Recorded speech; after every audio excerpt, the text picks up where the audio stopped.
Alright, welcome everyone to this video talking about the third law of thermodynamics. Right, we've talked about entropy changes in the system, there's expansion and compressions of gases, as well as entropy changes for phase changes. Talked about entropy changes for our surroundings, okay? And now we're going to kind of talk about the third law of thermodynamics and then how that relates to us calculating entropy changes for a chemical reaction. Okay, so the third law of thermodynamics states that in a perfect crystal at 0 Kelvin, the absolute entropy of an element or compound is equal to 0. Okay, so that means any element or compound as a solid, right, crystal, solid, right, with no defects at 0 Kelvin has an entropy of 0, right?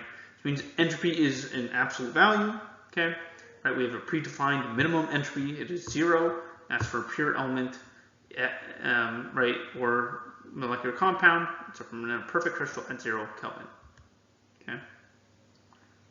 That means we can know the exact entropy of any system in a given state. Okay. So, right, if I wanted to know what the entropy is of some solid, liquid, or gas, right, how I could calculate that is I could calculate how much entropy is changed from going from 0 Kelvin to the melting point of that solid, right? It'd be like a constant pressure heating, where the Cp ln T final over T initial. I then have the entropy change for melting the solid, which is really enthalpy of fusion. Then heat that liquid up to its boiling point. That's again another constant pressure heating, right? Then I have another phase transition related with enthalpy of vaporization. And then finally, for say a gas, right, I heat the gas from its boiling point to whatever final temperature is to get the total entropy is for that gas, right? Now all of these equations assume, say, constant heat capacities, okay? Which isn't necessarily true, especially for solid at low temperatures, okay? Solids near 0 Kelvin, Cp is not constant. But, you know, for the sake of the problems in this class and things like that, we would treat it as a constant. Okay. So what does this also imply? Well,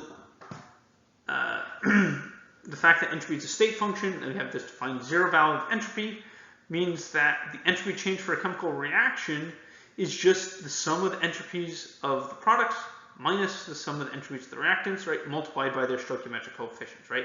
It's the same type of equation used for enthalpy changes, where we have the enthalpy formations of products minus enthalpy formations of reactants, right? Same thing here, except here now we use the absolute entropy of an element in its standard state at 298 Kelvin in 1 bar. Okay. Right, again, these are not entropies of formation, right? Which means something like O2 does have an entropy, right?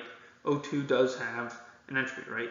The entropy for O2 is not equal to 0, it is some non-zero value, right? Because O2, say at room temperature, is a gas, right? Not a perfect crystal at 0 Kelvin.